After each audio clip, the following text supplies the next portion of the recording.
सब लोगों की पार्टी है, सबकी पार्टी है। राष्ट्रीय पार्टी का दर्जा प्राप्त किया। इतनी जल्दी कोई पार्टी राष्ट्रीय पार्टी नहीं बनी। हमारे अतिथि हैं नमस्कार, मैं गुलशन कुमार और आप देखना शुरू कर दिए पहरेदार, जनता की बात जनता के साथ है दिल्ली प्रदेश अध्यक्ष के डीसी कपिल साहब। तो आज यहाँ पे आयोजन में और भी लोग भी यहाँ आए थे और इनका कुछ क्या मार्गदर्शन दिए और क्या आगे की योजना और प्लान, तो हम इनसे बात करते हैं। सर सबसे पहले आपका स्वागत है। बहुत बहुत धन्यवाद आपके चैनल का कि आप आए हमारे आज प्रोग्राम में और यहाँ पर कवरेज के लिए यहाँ पर आज उपस्थित हुए हैं आपके चैनल में।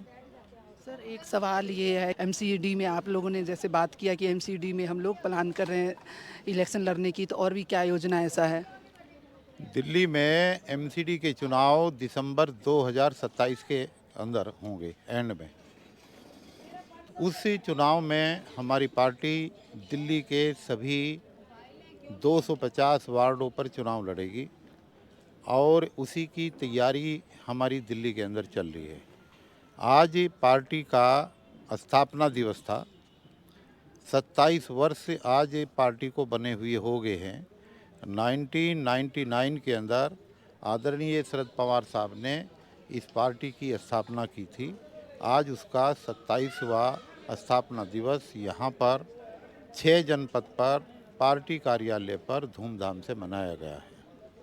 सर तो एक सवाल, जैसे में ये आप लोग जो प्लान कर रहे हैं, तो आप लोग अकेले जाने का भी प्लान कर रहे हैं या किन्हीं संगठन से और किन्हीं पार्टी से गठबंधन की योजना बना रहे हैं, या अभी अकेले बदौलत आप लड़ने की प्लान कर रहे हैं? कोई ऐसा?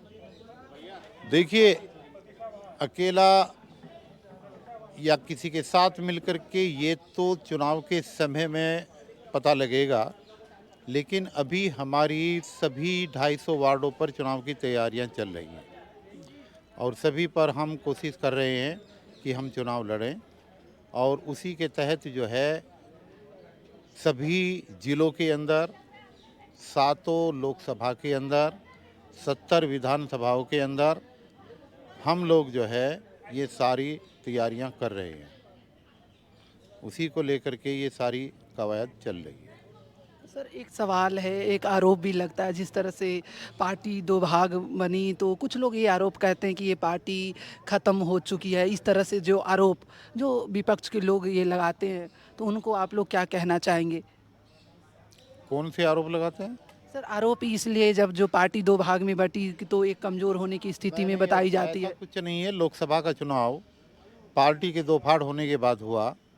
उसमें गठबंधन के अंदर जो हमें 10 सीटें मिली, 10 में से 9 सीटें जीत करके हम महाराष्ट्र के अंदर आए हैं।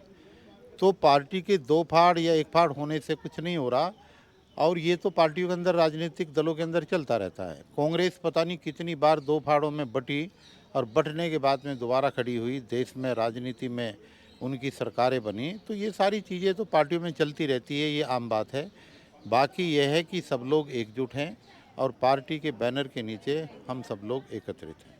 सर अंतिम में एक सवाल ये कि जो हालिया जो अभी वर्तमान स्थिति में जो भारत में जो जिस तरह से पेपर लीक और अन्य मुद्दा ऐसा चल रहा है, तो उस पर आप क्या बोलना चाहेंगे? देखिए, ये तो दुर्भाग्य है इस देश में युवाओं का कि एक ऐसी सरकार के अंतर्गत देश चल रहा है जहां आए दिन पेपर लीक हो रहे हैं, महंगाई बढ़ रही है, रसोई गैस के दाम बढ़ रहे हैं, पेट्रोल की कीमतें बढ़ रही हैं, बेरोजगारी चारों तरफ बढ़ी हुई है। कोई किसी की सुनने वाला नहीं है। चारों तरफ हाहाकार मचा हुआ है।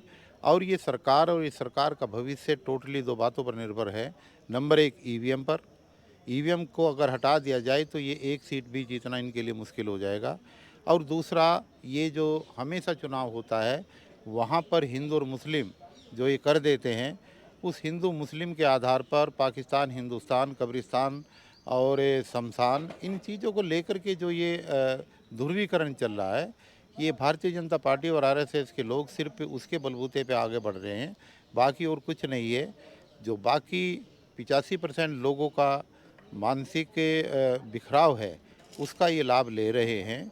बाकी धीरे धीरे जो एकजुटता बढ़ रही है इंडिया गठबंधन के अंदर भी, अगर इसी तरीके से बढ़ी तो 2029 में सरकार का जो है सरकार का दबदबा खत्म होगा और निश्चित रूप से इंडिया गठबंधन की सरकार सत्ता में आएगी। सवाल मेरा, दिल्ली में क्या बदलाव देखने को मिल सकता है आने वाले चुनाव में? दिल्ली में बदलाव तो जब ही होगा जब सत्ता हटेगी। आपकी पार्टी के द्वारा क्या बदलाव दिखाई दे सकता है दिल्ली में? देखिए, हमारी पार्टी के अंदर बदलाव तो आपको सड़कों पर दिखाई देगा 1 महीने बाद। तमाम मुद्दों को लेकर के हमारी पार्टी धरना प्रदर्शन रोड की लड़ाई लड़ेगी। मतलब फिलहाल पूरा प्रक्रिया चल रही है अपनी, जोरदार तरीके से प्रक्रिया चल रही है और जब हम रोड पे उतरेंगे सबको हिला देंगे, एकदम हिला देंगे सबको। आप देखिएगा 1 महीने बाद कि क्या रिजल्ट रखता है। हमारा प्रोग्राम, हमारा परिवार बहुत तेज़ी से आगे बढ़ रहा है और हमने आज स्थापना दिवस के शुभ अवसर पर अपने 14 जिलों के जिलाध्यक्षों की नियुक्ति की है।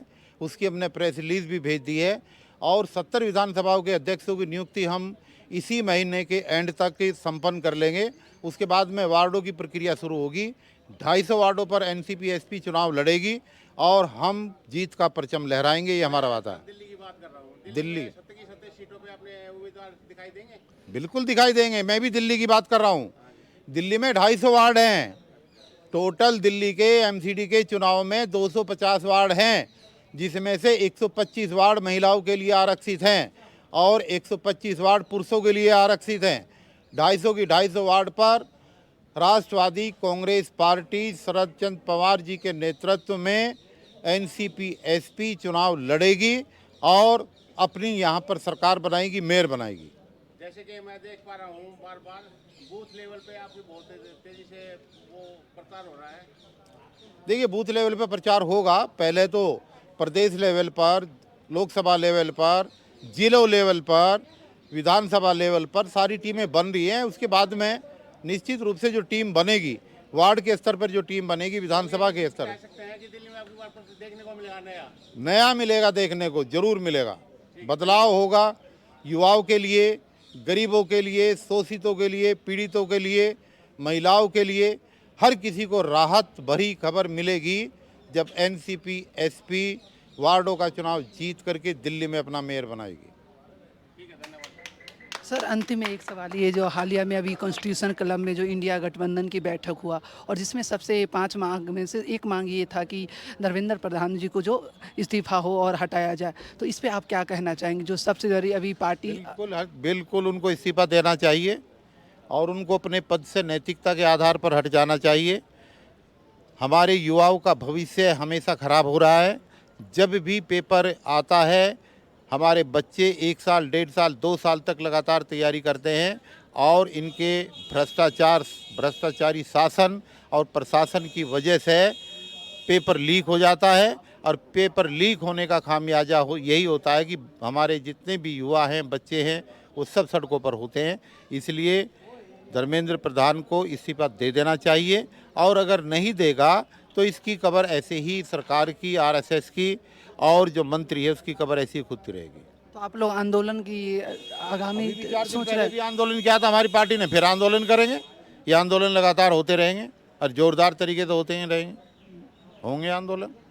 धन्यवाद सर। ओके। तो आपने सुना, तो इनकी योजना है, दिल्ली की योजना है और ये अभी बता रहे हैं कि दिल्ली में जो आगामी चुनाव होंगे तो उसमें एनसीपी एसपी जोरदार तरीके से मैदान में दिखेगी और ज़मीनी स्तर पर दिखेगी और सभी वार्डों में बात किया है और अकेले लड़ने की बात किया है। तो देखते हैं इनकी आगे की क्या प्लान होती, क्या रणनीति होती। तो बने रहे हमारे साथ, मिलते हैं फिर नए वीडियो में। धन्यवाद।